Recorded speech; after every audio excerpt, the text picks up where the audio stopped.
ជំរាបសួរបងប្អូនទាំងអស់គ្នាត្រឡប់មកទៀតហើយជាមួយនឹងគ្រូសាររបស់យើងថ្ងៃនេះផងដែរពួកយើងទាំងអស់គ្នាធ្វើស៊ុបឆ្អិនមកធ្វើស៊ុបមាន់គីវបងប្អូនទាំងអស់គ្នានៅទីនេះវារៀនត្រជាក់ឥឡូវហ្នឹងគ្រូសាររបស់យើងហ្នឹងគឺថាផ្ដាសាយមួយគ្រូសារតែម្ដងកូនប្រុសបើនាងខ្ញុំនោះគេដូចជា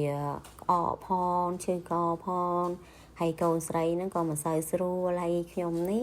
ក៏រៀនដូចមិនសូវស្រួលសតែរបៀបផ្ដាសាយណាតែវាអត់ធ្ងន់ធ្ងរអីទេដល់អញ្ចឹងទៅចេញពីធ្វើការមកអញ្ចឹងទៅក៏គិតថាអូយើងគួរតែធ្វើអីក្តៅដូចជាទឹកស៊ុបដូចជាអីដើម្បីញ៉ាំទៅដូចថាវាងាយស្រួលហត់ហើយវាធ្វើឲ្យកក់ក្តៅរាងកាយរបស់យើងអញ្ចឹងណាអញ្ចឹងហើយក៏នាំគ្នាធ្វើស៊ុបគៀវនឹងទៅនៅផ្ទះមានសាច់មាន់ហើយមានសម្បកគៀវមានអីអញ្ចឹងយើងក៏រៀបចំធ្វើវាទៅបងប្អូនអើយហើយបន្លែប្លុកហ្នឹងមាននៅក្នុងទូហ្នឹងយើងចេះតែយកមកធ្វើទៅណាហ្នឹងហើយអត់មានអីទេយើងដាក់ស្ងោរមាន់អញ្ចឹងទៅស្ងោរមាន់អញ្ចឹងឲ្យវារៀនមើលទៅរៀនដូចថាបានបន្តិចហើយអញ្ចឹងទៅយើងក៏ដាក់ពោតដាក់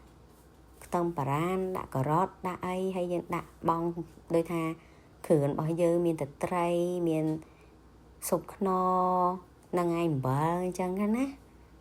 ដើម្បីឲ្យវាមានជាតិមានអីដូចថាស្រាទៅពីព្រោះយើងរៀនឈឺដែរ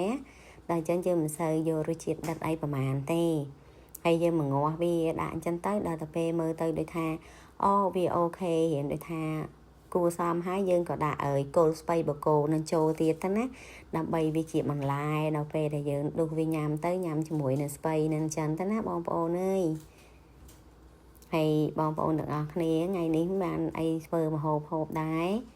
ហើយគ្រួសារខ្ញុំនេះទទួលបានសោកខ្ញុំមិនសូវចេះធ្វើម្ហូបអីទេ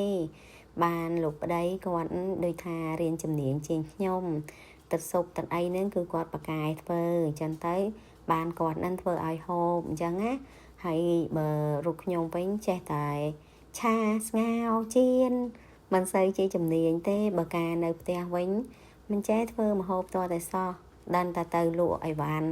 អត់ចេះដាំស្លអីទេដល់ពេលមករស់នៅទីនេះយើងមានគ្រួសារមានកូនជារបស់ខ្លួនឯងរស់ឆ្ងាយគ្រួសាររស់ឆ្ងាយអ្នកផ្ទះខ្លួនទីពឹងខ្លួនដល់អញ្ចឹងចេះតែរៀនពីនេះពីនោះពី YouTube ខ្លះទៅពីបងប្អូនទាំងអស់គ្នាដែលចែកចាយតាមបណ្ដាសង្គមយើងហ្នឹងខ្លះទៅមើលគេមើលឯងទៅចេះធ្វើឲ្យកូនញ៉ាំបានដែរទៅហ្នឹងហើយឥឡូវវាងាយដែរព្រោះយើងដូចថាវាទលំទលាយជាមួយនឹងប្រព័ន្ធអ៊ីនធឺណិតណាដល់អញ្ចឹងទៅយើងចេះតែមើលហើយរៀនតាមប្រព័ន្ធទាំងអស់ហ្នឹងទៅយើងក៏អាចធ្វើដាំស្លគ្រាន់តែថាមកអាចឲ្យគ្រួសារយើងហូបបានអញ្ចឹងទៅណាហើយឥឡូវនេះគឺដល់ពេលដែលយើងត្រូវធ្វើគៀវហើយអញ្ចឹងគៀវហ្នឹងការពិតយើងត្រូវដាក់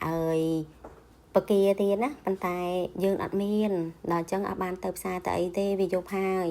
អញ្ចឹងទៅយើងដាក់តែសាច់ជ្រូកចិញ្ច្រាំហ្នឹងទៅជាមួយនឹងគ្រឿងទេសនៅក្នុងចក្រានបាយយើងហ្នឹងក៏ដូចជា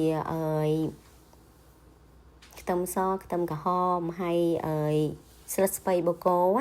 ហ្នឹងហើយយើងដាក់ទៅដើម្បីឲ្យវាមានបន្លែនៅក្នុងគៀវហ្នឹងពីព្រោះពួកយើងមានកូនទូចហើយយើងចង់ឲ្យកូនរបស់យើងហ្នឹងញ៉ាំបន្លែបានច្រើនអញ្ចឹងយើងក៏ដាក់វាទៅដើម្បីឲ្យមានជាតិណាមានដូចថាមានការញ៉ាំបន្លែហ្នឹងហើយក៏វាមានជាតិដែរជាមួយនឹងស្លឹកស្ពៃបូកូហ្នឹងណាការពិតរូបមន្តធ្វើគៀវហ្នឹងហើយនឹងធ្វើស៊ុបហ្នឹងខ្ញុំមើលតាមបងស្រីម្នាក់គាត់ធ្វើនៅតាមនេះដែរនៅតាមបណ្ដាសង្គម Facebook យើងហ្នឹងណាខ្ញុំមើលតាមគាត់ដែរខ្ញុំអត់បានចាំឈ្មោះគាត់ទេហើយអញ្ចឹងខ្ញុំមើលតាមគាត់ហើយខ្ញុំធ្វើហូបច្រើនដងមែនតែនហើយរសជាតិគឺពិតជាឆ្ងាញ់មែនតែនធ្វើតាមគាត់ណាគ្រាន់តែថាការបង់គ្រឿងស្ករអំបិលប៊ីចេងទឹកត្រីហ្នឹងគឺយើងធ្វើតាមរសជាតិដែលយើងចូលចិត្តតែលំនាំនៃការធ្វើហ្នឹងគឺខ្ញុំយកតាមគាត់នឹងឯងហើយរសជាតិពិតជាឆ្ងាញ់មែនតែនបងស្រីក៏ធ្វើហ្នឹងហើយខ្ញុំរៀនធ្វើតាមគាត់ទៅហ្នឹងហើយពេលឃើញអញ្ចឹងទៅក៏ផ្ញើទៅឲ្យលោកប្តីបងអើយនេះមើលធ្វើគេធ្វើដូចតំណនឆ្ងាញ់ណាចង់ញ៉ាំហើយចឹងលោកប្តីក៏ថាអូបានតាគាត់អាចធ្វើឲ្យញ៉ាំបានដល់ចឹងគាត់ធ្វើឲ្យញ៉ាំទៅដល់ធ្វើឲ្យញ៉ាំទៅលើទី1មានអីចូលចិត្តចឹងទៅ លោកប្តីក៏ចាំរបៀបរបបនៃការធ្វើទៅក៏คล้ายទៅជាមុខម្ហូបមួយសម្រាប់គ្រួសារដែលយើងចូលចិត្តទៅហើយចឹងទៅយើងក៏ចូលចិត្តទំនៀមទម្លាប់ហ្នឹងទៅក៏យកអាទម្លាប់ធ្វើស៊ុបគៀវហ្នឹងយកមកញ៉ាំចឹងទៅណាប៉ុន្តែខ្ញុំធ្លាប់ធ្វើដោយថាមានមិត្តភ័ក្តិមកលេងអីចឹងធ្លាប់ធ្វើទទួលគេអីណាក៏គេសរសើរដែរថាឆ្ងាញ់ហើយរសជាតិមិនប្រៃមិនសាបមិនអីគឺល្មមហ្មងទៅថាយើងញ៉ាំទៅវាចាប់មាត់វាឆ្ងាញ់ណាហើយយើងជាមួយនឹងម្ទេសឆាដែលខ្ញុំឆាហ្នឹងទៅវាចាប់មាត់ហើយវារសជាតិអូខេទទួលយកបានអញ្ចឹងទៅណាហើយក៏ចូលចិត្តញ៉ាំឧស្សាហ៍ធ្វើមែនតែនស៊ុបគៀវហ្នឹងគឺគ្រូសាខ្ញុំឧស្សាហ៍ញ៉ាំឧស្សាហ៍ធ្វើមែនតែនហើយឥឡូវឆ្អិនហើយនោះលោកប្តីរបស់ខ្ញុំគាត់ភ្លក់គាត់ញ៉ាំឆ្ងាញ់មួយម៉ាត់មួយណាគៀវហ្នឹងណាបងប្អូនយើងធ្វើមិនធំពេកមិនទូចពេកមកល្មមមាត់យើងទៅដោយខ្ញុំចឹងនេះមួយម៉ាត់ហ្នឹងគឺមួយអញ្ចឹងហ្មងធ្វើគឺអត់ធ្វើគៀវធំពេកទេក៏មិនទូចពេកដែរមួយម៉ាត់មួយចឹងទៅវាខាំទៅវាដូចថាឆ្ងាញ់វាចាប់មាត់នៅក្នុង